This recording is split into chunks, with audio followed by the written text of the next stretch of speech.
I have a challenge for you. Take a moment to virtually survey your town and see if you can identify businesses that cater to ethnic or racialized or minority populations that you are not a part of.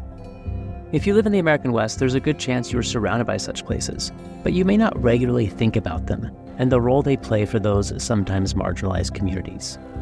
What may appear to you as just another church or grocery store or restaurant may represent for the unique community it serves as an important place, a space of gathering, refuge, empowerment, and the like.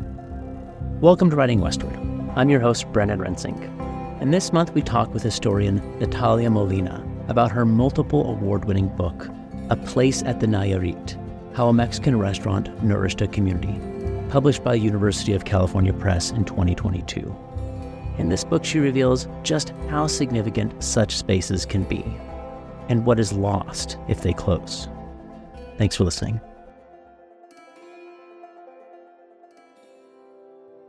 For new listeners, allow me to take a moment to explain a bit about Writing Westward and myself.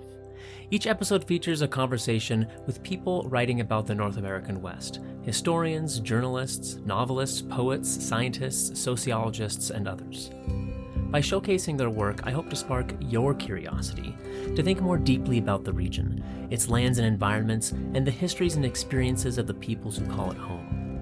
If a writer or topic intrigues you, you can find links to their work in the show notes or at writingwestward.org. And if you have a moment, please do subscribe, share links with friends, leave us a review or rating on Apple Podcasts or whatever platform you're using to listen, follow us on Facebook and Twitter, and send in some feedback. Writing Westward is supported by the Charles Redd Center for Western Studies at Brigham Young University, where I, Brennan Rensink, serve as Associate Director and an Associate Professor of History. For better or worse, this is a one-man operation, with me playing role of host, producer, sound engineer, publicist, and everything else, all tasks for which I have no training. But I am passionate about the North American West, so this difficult work is well worth the excuse to read more books and talk to interesting people.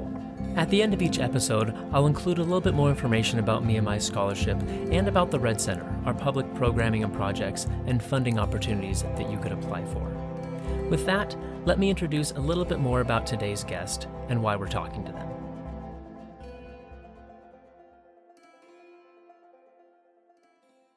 Natalia Molina is Distinguished Professor of American Studies and Ethnicity and Dean's Professor of American Studies of Ethnicity at the University of Southern California. In 2020, she was named a MacArthur Fellow. Prior to her most recent book that we discussed this month, she was the author of award-winning books, Fit to be Citizens, Public Health and Race in Los Angeles, 1879 to 1939, How Race is Made in America, Immigration, Citizenship, and the Historical Power of Racial Scripts, and co-editor of Relational Formations of Race, Theory, Method, and Practice. All three published by the University of California Press in 2006, 2014, and 2019, respectively. In this interview, we talk about her most recent, A Place at the Nayarit, How a Mexican Restaurant Nourished a Community, published in 2022 by University of California Press.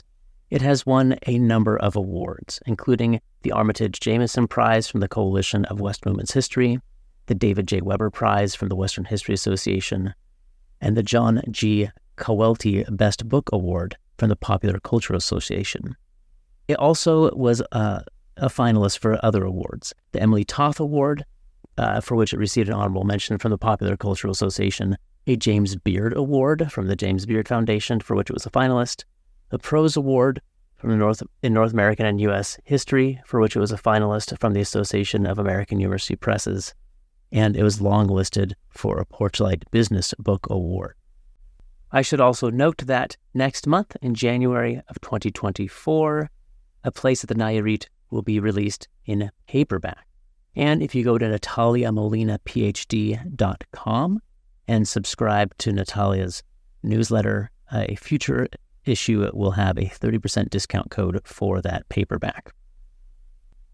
In this book, Molina explores the life of her grandmother and namesake, Natalia Barraza, and the importance of the restaurants she ran in the mid-20th century to immigrant Mexican and other communities in Los Angeles.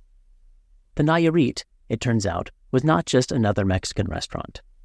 It served as a conduit for Mexican immigrants and others to secure a sense of belonging, to network within and without their immigrant communities, and to access social, economic, and cultural worlds often denied to them. As an anchor for their community, the Nayarit and Doña Natalia's labor and personality facilitated placemaking and place-taking for its employees and patrons. Molina's work is a great template of exceptionally researched and written bottom-up history, giving voice to so many groups of people who are often absent in historical work. Her work should inspire others to ask new questions about their communities, to seek out untold stories, and to preserve them. Molina also offers a clarion call for increased awareness of these types of spaces and businesses which are under increased pressures from gentrification and other economic forces. They have more profound value than many in the broader majority communities recognize. Professor Natalia Molina, welcome to Writing Westward. Thank you so much for having me. There's a lot of congratulations to get out of the way, not just the book, but a slew of awards, including a James Beard finalist, which I don't hear of much in my circles, and a paperback edition coming out next month in January of 2024. So on all of that, congratulations. Thank you. I like starting by kind of exploring the path that authors took to get to the book. And in your case, this is personal. It's about your grandmother. It's about the neighborhood you grew up in, Echo Park. But this wasn't your first book that intersects the histories of the community you grew up in. So I'm kind of curious, looking back on your previous academic work on race and citizenship in Los Angeles, how aware were you of this untold story of your grandmother and the Nayarit? Was it in the back of your mind all along, or is it just an idea you came to later? I think the idea of a story being there versus a story being one worth telling is the difference that I would, the different ways of thinking about this. So, the field of Western history has changed a lot in 20 years. And so, the Western History Association, the Pacific Coast branch of the American Historical Association, those are two conferences that I've gone to for many years and two journals that I've read since I began graduate school. But Mexican immigrants weren't always at the center of those fields. And so this wasn't a story that I really thought, oh, this is the story I need to tell. Couple that with, as you said, it's also a personal story. And we are not trained to tell our personal stories. They can seem not objective, like they're too subjective. I was given that message explicitly in an undergraduate course where we were told by a historian of Latin America that the Latino students should never become Latin Americanists, would never become Latin Americanists, because it was too close. And, of course, we protested and we signed a petition and all of that. But as much as I may have stood up in that class and, given my 2 cents there, it did seep into my consciousness. And so it wasn't until recently when I was going through some files and I realized, I had actually tried to tell this story in graduate school. I have a file, where I kept my records, personal records from graduate school, things like, back when we used to write each other letters and send cards and even emails. I would print them out because they seemed so precious. I filed them away along with photographs, but there was also a timeline of the restaurant there. And I'm pretty sure that I had thought of doing it for a research project. The other thing is that even if I had wanted to, I did not have the skill set at that point to write this history. This is a history with no archives. It's a history of Mexican immigrants that didn't leave diaries, weren't often in newspapers. It's a history of Echo Park. That was an overlooked part of Los Angeles. And it's a history of Mexican food and restaurants and the way that they can serve as urban anchors for the community. Ways that we hadn't really worked. We weren't really talking about foodways in this way 20 years ago. And so you put all of it together. It just wasn't a project that I had the skills to do. But at this point, it was something I was eager to get into, and a story that had been in my heart, but also my mind for many years. I taught Western history, I taught urban studies, I taught Latino history, and I knew that these kind of stories were few and far between. And I wanted to tell it in a way that I hoped gave people kind of a blueprint on how they could tell their own stories of immigrants as placemakers and as places like restaurants as unofficial urban anchors. This reminds me a lot of, a few years ago, early in this podcast, I had Miroslava Chavez Garcia on to talk about her book, Migrant Longing, which was a very personal story of her own family, but again, not necessarily built on traditional archives, on the types of sources and source analysis that graduate school trains us to do. And, she did a bunch of other stuff, a whole career before coming to that book. So I do think it's interesting that it seems like there's a number, or I had Susan Johnson on kind of similarly with her book on writing Kit Carson. Like there's a lot of her in that book, but she's a senior scholar. And so, you have this professor who is discouraging you from doing something too personal or close.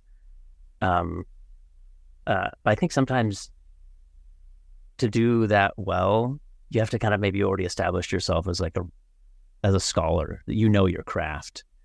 And maybe going into really personal stuff can be even more dicey if you're not as solid in your methodologies. I don't know. Yes, I do want to comment on that because Miros and I are friends and have been for years. We're colleagues, but we're also friends. She was a graduate student at UCLA when I was an undergrad at UCLA. And then we had an advisor in common, George Sanchez. Mm-hmm. And, I don't think, at least for me, it was not a conscious decision like, when I'm a senior scholar, I'll write this book. That being said, when Miros was writing the book, Beth Haas is also writing a personal book, and I was writing this book, and we presented at the Organization of American Historians. And it was so interesting because I remember, speaking of Western historians, Neil Foley, Ramon Gutierrez, I think George Sanchez was in the audience. And here we were kind of like having this existential crisis about telling our personal stories. And none of the men in the audience found any issue with this. They're like, you're noted historians. You've got this rigorous method. We have this way of reading, oral histories and telling these stories. So what's the problem at all? And to me, that was also this other moment where you saw that there was a bit of a gender difference. Like, can we tell these stories?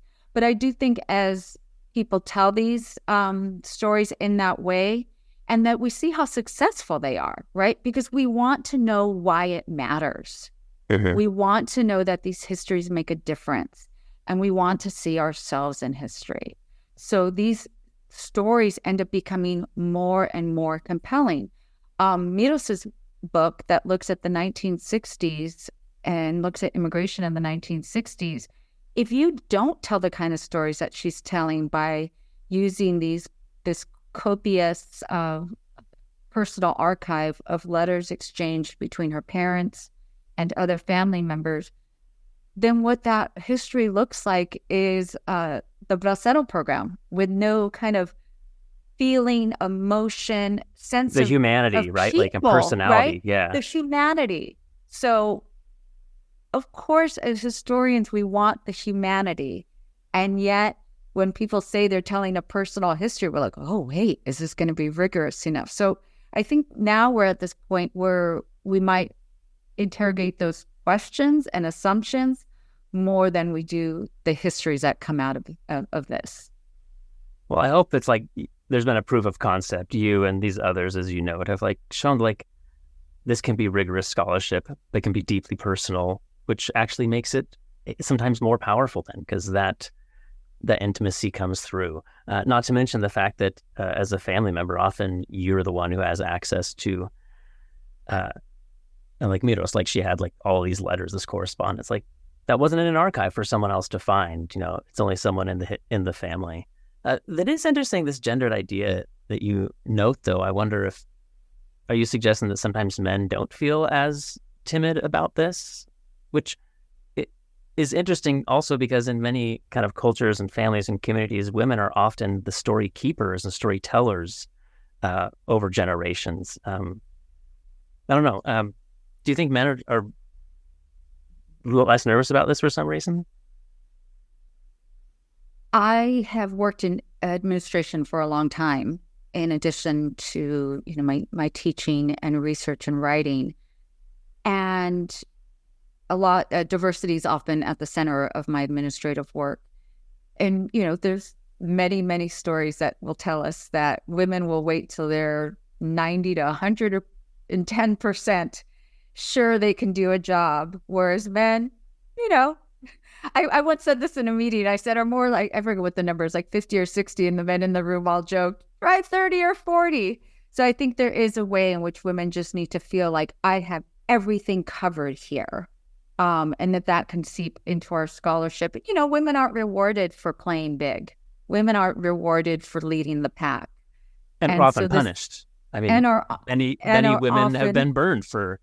and are often punished. So there is, I think a larger reason for that. I do want to bring up something else that you said. I think we're like still on question 1, but we're having so much fun, Brendan. I hope it's okay. You should see my list of questions. We're not going to get even a quarter of the way through. The other part that you mentioned is that, like, for example, for Miroslav's project, that these weren't letters that somebody else could just find. This was something that needed to be told for a family member. I think the onus here is also on archives. So for any of you listening out there that are an archivist, a curator, a librarian, that also the kinds of things that you're collecting and that you have in your family, and you think about who might be interested, the onus is also on institutions to see that these are stories worth telling. So Miros's letters are now at the Huntington Library, along with Jose Orozco's family's letters, and who, Jose also wrote a book based on his family correspondence.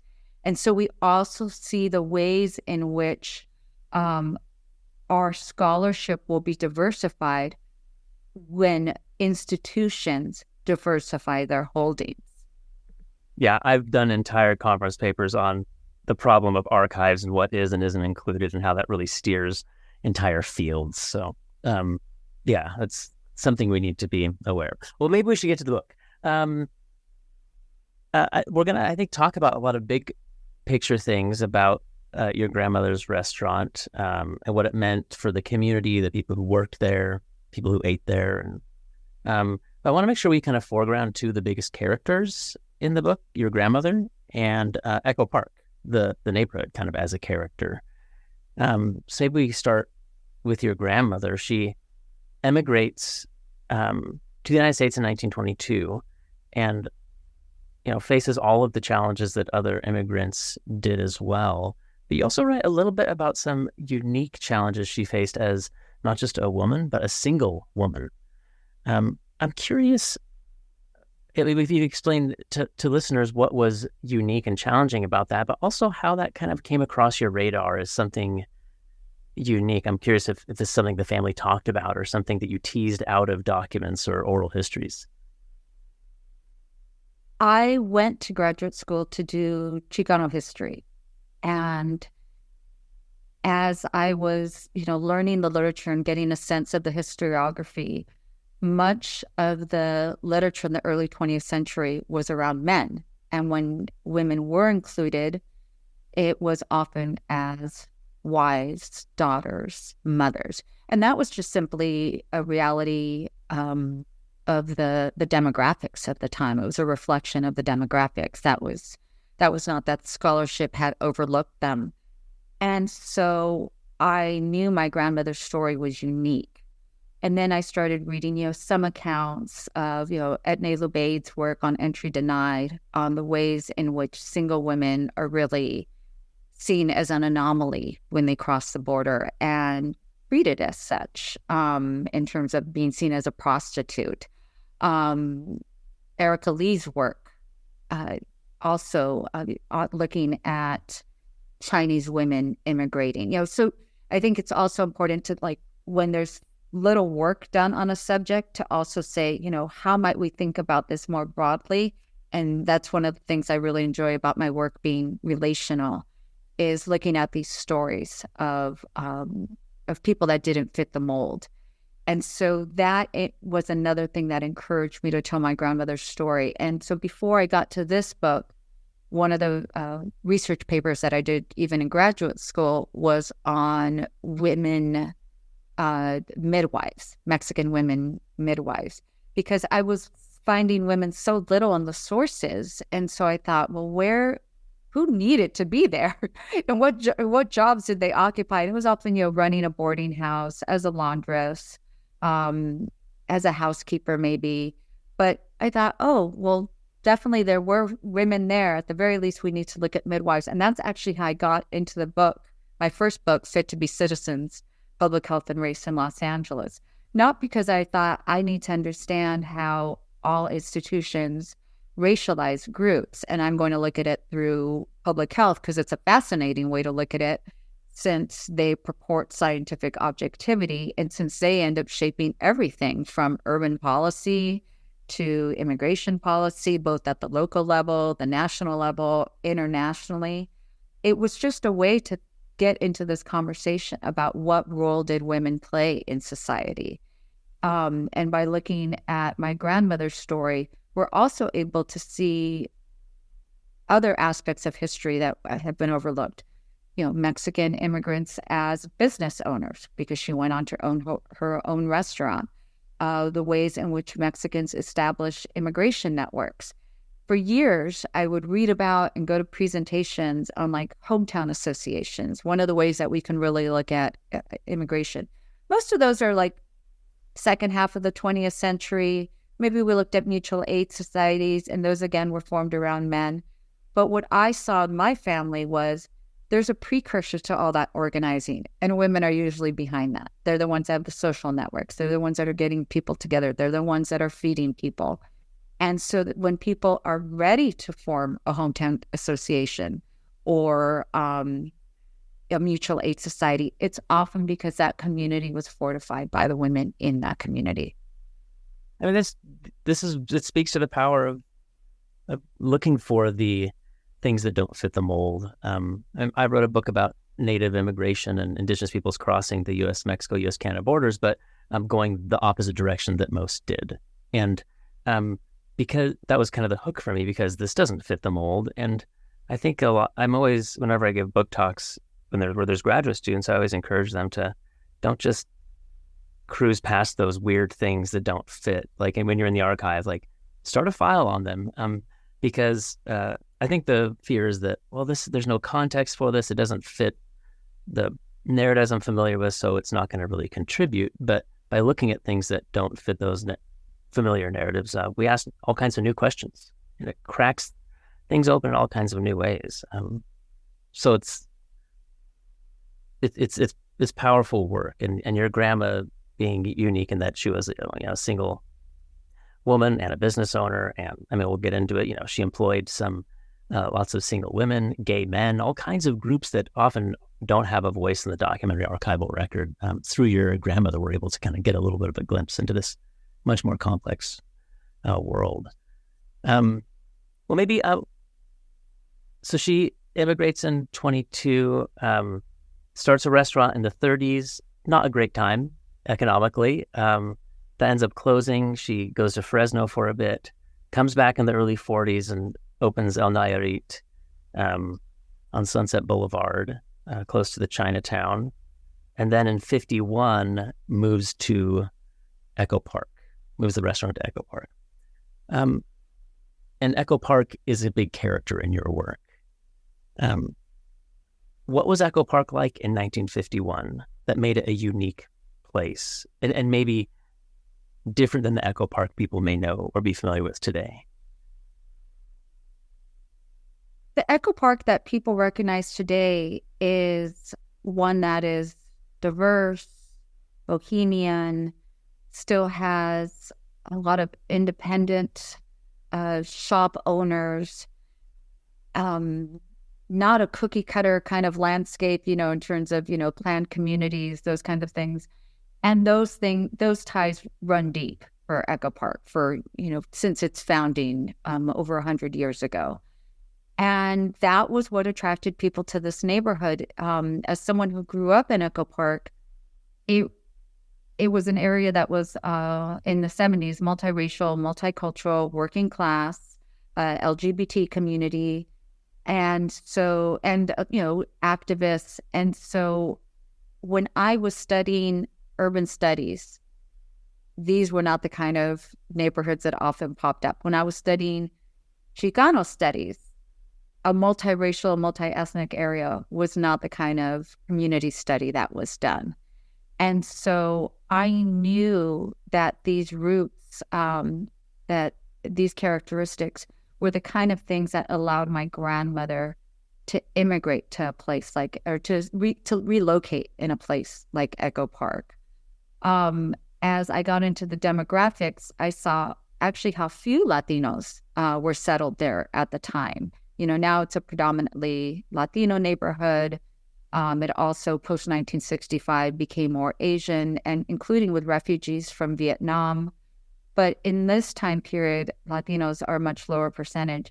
And if you just look at the census records, it implies that there are a lot of whites in the area. But really, what does whiteness mean? And I mentioned this to one of my students the other day that's now doing a project on Huntington Park, and she talked about the whites. And I'm like, what kind of whites are we talking about? Are they immigrant whites? Are they within that immigration hierarchy?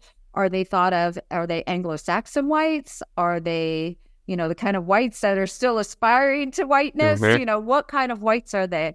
And in Echo Park, many of the people that were labeled white were immigrants. This was a highly immigrant neighborhood, one in which even if her neighbors weren't, other Mexican business owners, there was the French restaurant owner across the street at Taze. There was the Italian business owner on the corner. There were the Cuban business owners down the street. There was the Hungarian restaurant as well. And so there was a way in which there was a certain sensibility about Echo Park, just by even the business owners. From the customers that I interviewed, you had people that were white, but in an interfaith relationship, Jewish, also in interfaith relationships, people that felt like they didn't quite fit in different places. And so Echo Park and the businesses that were operated there were welcoming places to both the people within Echo Park as well as people they attracted from outside of Echo Park.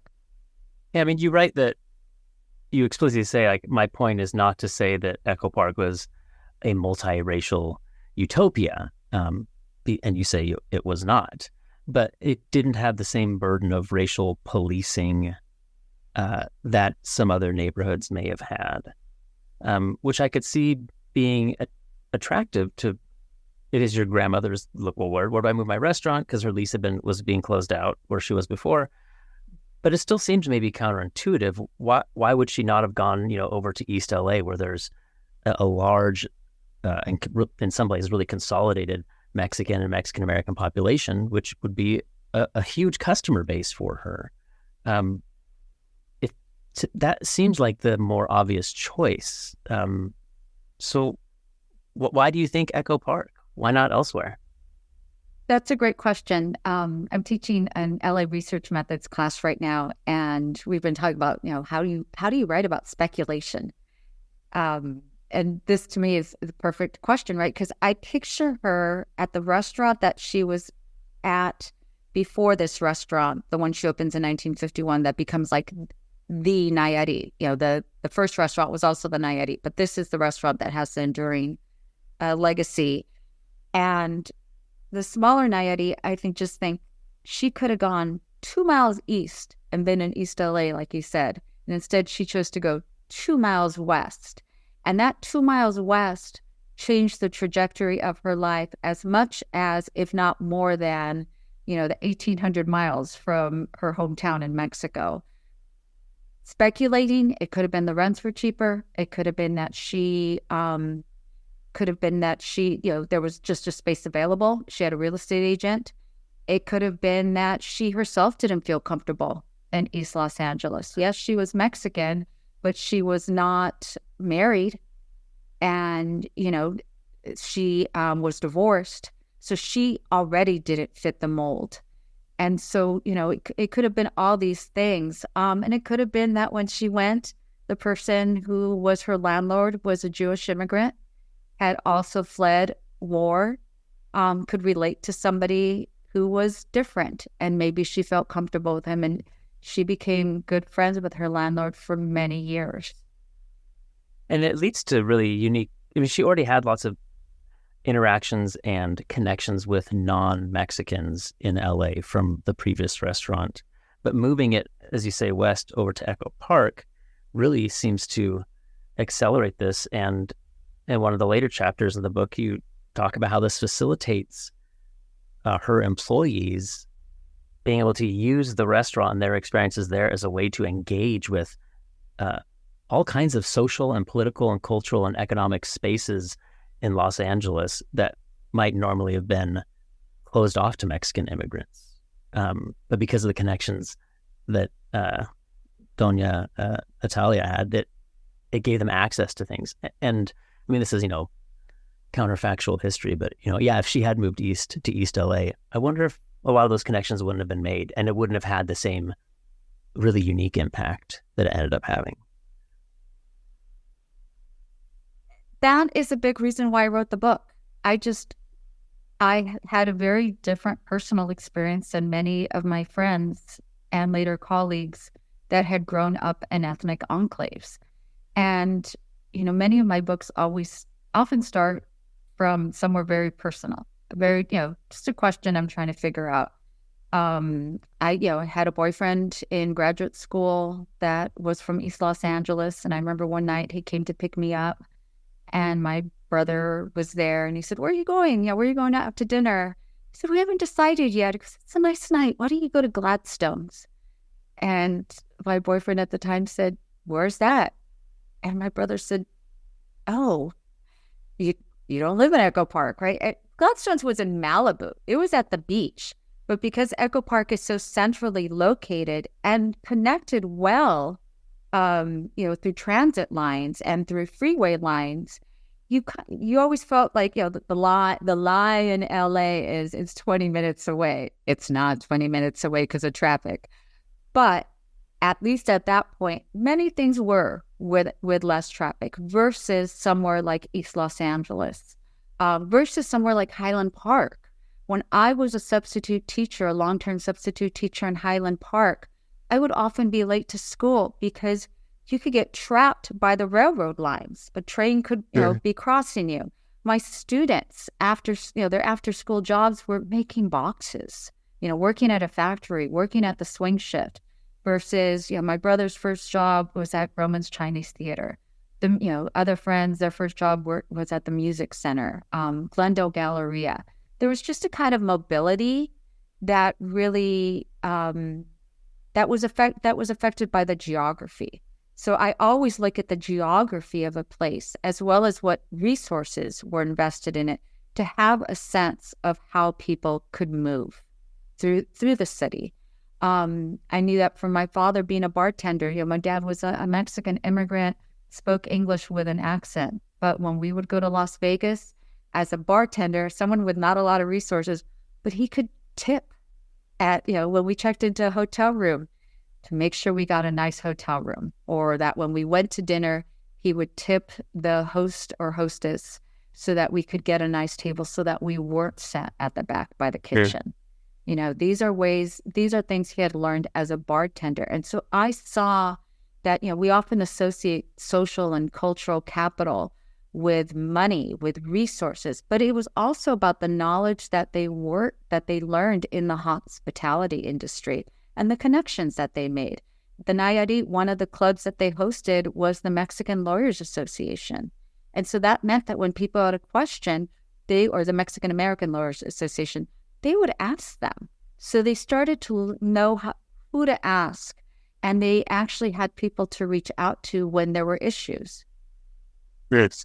I mean, a lot of what you're saying, especially about the geography, this is the kind of stuff that urban studies as a field really brings to, the historical profession. And is, I think, a methodology in a world that a lot of us would be wise to maybe do a little more reading on, because understanding the difference, of being 2 miles this way versus 2 miles that way can be really profound in ways I think a lot of historians don't really think about. Like, well, it's LA. Like, yeah, it's all that close to, like, why would it be that big of a difference whether you're in East LA or Echo Park? Could be a really profound difference. In Echo Park, there's a number of other ethnic restaurants that are serving, racialized or ethnic or immigrant or specific religious groups, and use the phrase anchors. They serve as anchors for those respective communities. Explain for us what that means. I really wanted people to see the city as people used it, not as it was designed.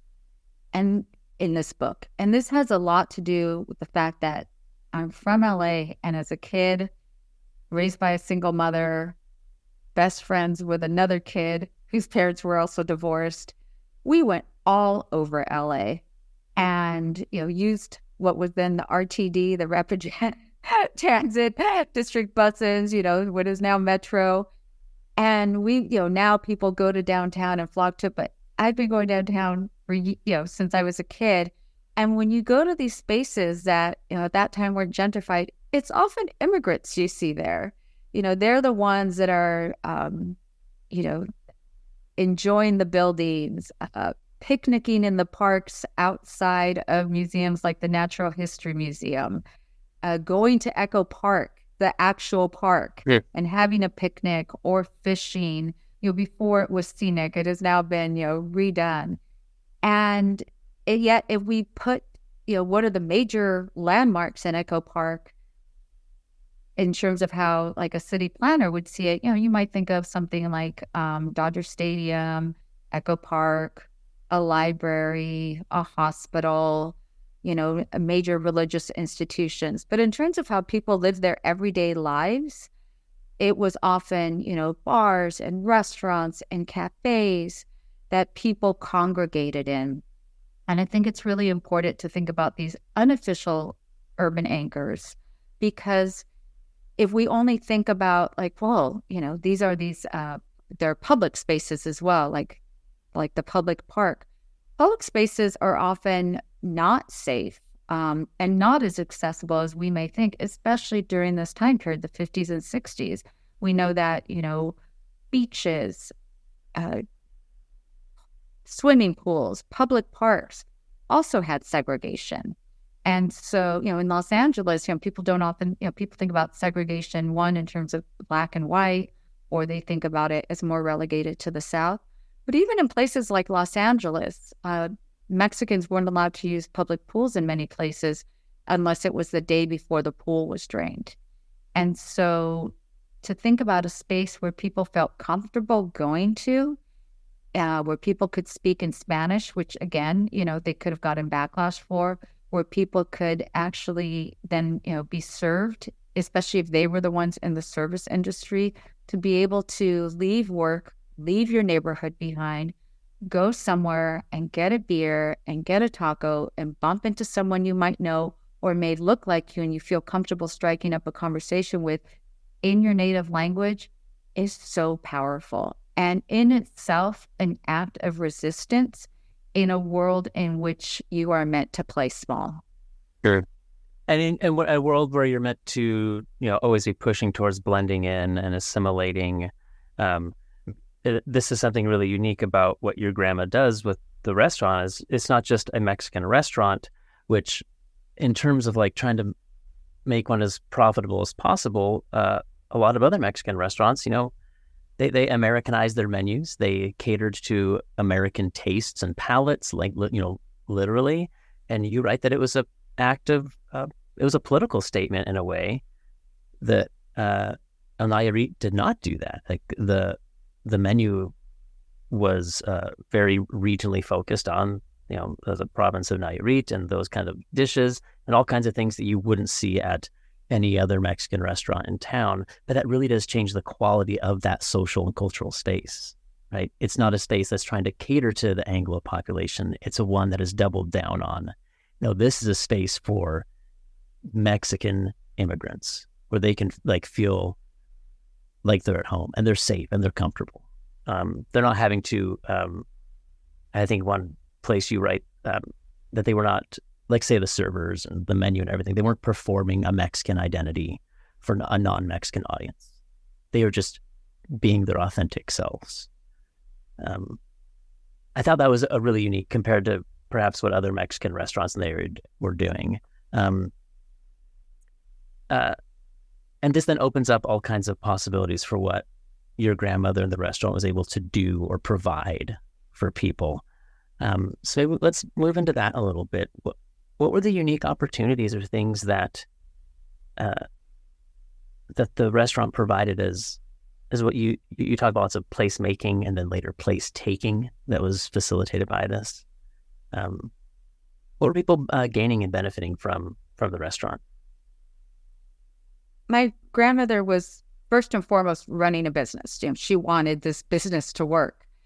At the same time, if it was only about running a business, she would not have hired and helped immigrate so many family members and friends, many of which, I consider fictive kin now, because they are, these ties have now run deep for 2-3 generations. Many of the people she employed at the restaurant did not have restaurant experience, including the cooks. She trained everybody from, the entry level busboy, busgirl, into front of house staff, into line cooks, into cooks, including Ramon Barragan, who she was friends with his mom, and she helped immigrate Ramon. And he goes on to open his own restaurant, Barragan's, which is beloved in Los Angeles. And the Echo Park location has since closed, but there's still one in Burbank, which is very good if you're visiting LA. But she also like formally sponsored. And these, so like first she would sponsor them, help them get their immigration papers and things, help through the actual immigration process, which is enough. Like that's a great service. But then she also gives them employment and careers and training and. And seed money. Yeah. And yes, she, she was invested in fortifying this community. For those that were closer to her, family members, for example, then she had more of a system that included, chaperoning, especially if she had immigrated a young woman and, told their parents that I'll take care of her. Don't worry. She can live in my house. Somebody will be watching her, not necessarily me, but I'll have an older cousin or my daughter, my mother Maria, who was her right-hand person. And she wanted then people to establish, not just get a job, but to really establish their own cultural capital.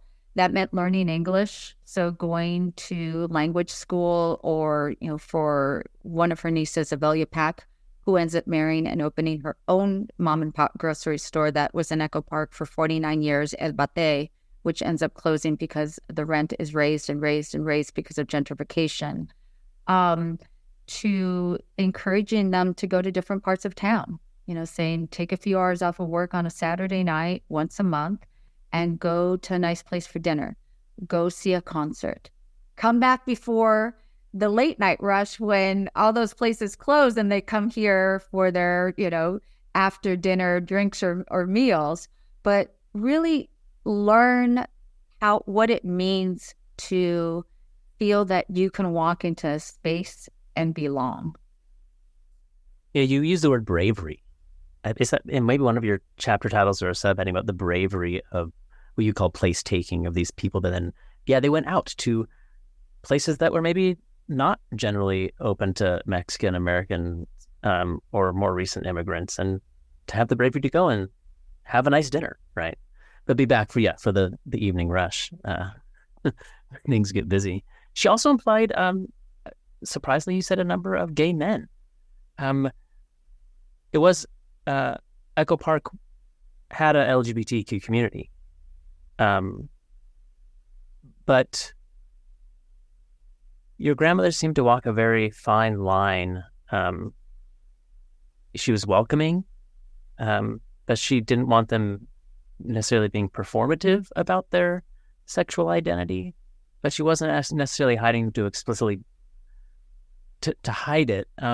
What did the employment do for those men that was powerful to them as immigrants, or provide things for them that they weren't getting in, say, maybe the ethnic enclaves, in East LA or elsewhere? The other reason I wanted to write this book was that, we tend to not think of Echo Park as having an LGBTQ community. And yet it neighbors Silver Lake, which is completely identified with that community, although that community is often thought of and services, everything are directed to more of a white gay male population. And yet historically, Echo Park has been part of that as well. The historian Daniel Horowitz has this wonderful book on the history of this region called Bohemian LA, and the ways in which Echo Park and Silver Lake are somewhat linked. But even when I was growing up in the 80s with the AIDS crisis, as people were developing services for AIDS victims, for people that were HIV positive, it was mainly in Silver Lake, at least, directed to white English-speaking population, and then you had to go to East Los Angeles for services more directed with an imagined Latino clientele. And so to me, it was also a way of saying, wait a minute, we need to stop thinking about these spaces as only one race and ethnicity or gay or straight, and look at the complex ways in which people live their lives.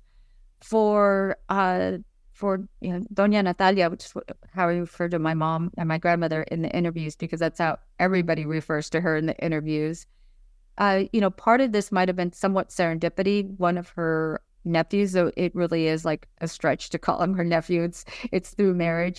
She helps immigrate him, and then he helps immigrate other friends, and they form, this community. And, we don't know why she was conservative is one way to look at it, around her views around gay men. But we do know there's still a lot of laws or policing sexuality around this point, and that they have great consequences for immigrants. If you are arrested on some of these charges, you're not going to get your green card. You're not going to become a citizen.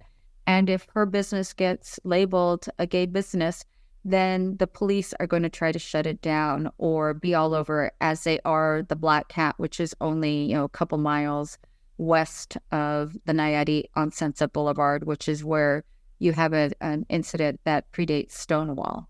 And so what the gay men get out of working there is, a place where they may not be completely out, but they have community, and their friends can stop by, and they can then use that as a place that they meet before they go out on the town. And they end up going out on the town in different places than the straight workers at the Nayarit. And so you also see the ways in which their worlds overlap, but that they differ as well. And yet they find community and common cause with one another. Yeah, maybe a space with a little less anxiety or paranoia about, I think all gay men in LA at the time lived with a lot of that, but as you know, for the immigrants, it had different consequences if you got in trouble with the law. And interesting, you have some interesting a couple stories about police at El Nayarit, and that I was not expecting. That they ate for free for a time, or she offered free meals to them. Explain the reasoning behind this. This is kind of an interesting tidbit, I thought. I think it's not uncommon for LAPD or for police officers to be offered a free coffee or free donuts or a free meal. And especially in her case, that she was a single woman and her right-hand person was her daughter, Maria, my mother. And so they gave LAPD free meals if they were in uniform. So it was a way of having a policing presence. And the entire time they had the restaurant, they were robbed once, which is, for two single women operating a business that closes at 4 a.m, not a bad track record. And, they were not hurt. But they actually formed real friendships with some of these police officers. There are pictures and stories about the ways in which they got along. One of my cousins ends up marrying a police officer, and that family now has 2 generations of LAPD in the family. So it's also a way of trying to make everything complex. Yes, Mexicans are gay too.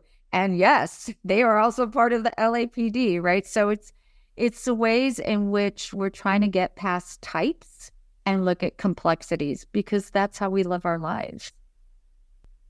Looking kind of more towards the present, and you talked about this a little bit in your epilogue, and it makes me think, of I don't know if it was on Netflix or what streamer, the show Hentified, that did a couple seasons, about gentrification and the loss of these anchor spaces. Is this an ongoing issue of these spaces being lost? And not that I'm asking for recommendations on calls to action, but at least awareness. So your grandmother's restaurant played this just really unique, important role in a lot of people's lives. And I'm certain there are places that are doing the same thing today. But we might be losing them. So how can we, especially for those of us, I'm not a member of any of a marginalized, group where I live. How can we be more aware of these spaces that are under threat or, closing in the current era? Part of the impetus for doing the project was just to say that these spaces had value and their stories had value, and that there's a value in preserving their stories, if not the building, depending on whether people want to make it a historic landmark or not. And that these are the spaces where people find meaning. And even this was, it was a way of questioning our assumptions. So when I first started, even before I started working on the project, I was living in San Diego. I was teaching at UC San Diego for the first 17 years of my career. And I would come up to Los Angeles and people would say, oh, you're from San. I'd go to a party or somewhere that people didn't know me very well. Oh, you're from San Diego, but you're staying in LA. Where? Echo Park. Oh, at an Airbnb? No, my mom's. People still live here. It's not like everybody is just coming through Echo Park. And so part of it was just kind of recognizing that. And also the question that I would always get, the ubiquitous question was, you must be so excited about the changes that you're seeing in Echo Park. There's a Starbucks, there's a Blue Bottle Coffee, there's a microbrew place, all these things that were always seen as progressive versus and an enhancement versus what was there. And I really wanted to emphasize that what was there had meaning. The first talk that I gave on this book was developed as a talk for a conference on California history. It was through the Journal of Southern California. And at that, and it was a very kind of Western history crowd. So I was, honored that they wanted me to come and give a talk. Because, as doing Latino history, people don't always see that at the center or, fully in conversation with Western history. And this was many years ago. And I remember one of the things was that there were so many different people in the audience and they were used to having, because this was an annual conference. It was at Cal State Northridge. And I was giving the annual Woodsit endowed lecture. And they were really surprised at the audience composition, which was, highly Latino. And part of it was that people came from Boyle Heights, where Hentified is set, from Highland Park, from Echo Park, And people wanted to talk about what does it mean that these places are disappearing, but with it are stories. And so when I wrote the book, it was, I'm not a cultural preservationist. I don't have a blueprint on how you can save your building. The economics of gentrification are complex because even when people try to help with gentrification, someone like Roy Choi, who's a restaurateur and does this, beautiful, meaningful fusion food of Asian Latino, because, of his Korean background, and that he grew up in MacArthur Park, which is next to Echo Park. And he's trying to revive, trying to make sure that he invests in these communities by placing his businesses in these communities. And then that also helps with gentrification. So, it's so complex. So what I can do as a storyteller is help people tell their story. So this book is written explicitly with this is what an urban anchor is. This is what a placemaker is. This is what place taking is. And I have a newsletter. You can sign up at nataliamolinaphd.com. And any question that I get in a talk, how do I do oral histories? I may not want to write a book, but I want to interview my mom. How do I use my material possessions, things my grandmother may have left me, or my mother's wedding dress, to tell a story of my family? And how do I tell that? I've done newsletters on all these things, and I have curriculum that you can find on the press website, because, what I want to do is use the book so that when people say, aren't you glad that, aren't you excited about these changes about Echo Park? It's like, well, let me tell you the story of what was there first. I'll start with my grandmother's restaurant, but other people can chime in with their stories. And that we could see this, in different parts of LA, of California, of the US, so that history looks as people experience it in the spaces that they experience it in their quotidian lives, and isn't just told through an institution like we do in California history for the fourth grade curriculum, the missions. Yeah. Your book really does serve as a template that professional and amateur historians, and just people wanting to think about their family and their community, a good template that a lot of people could follow.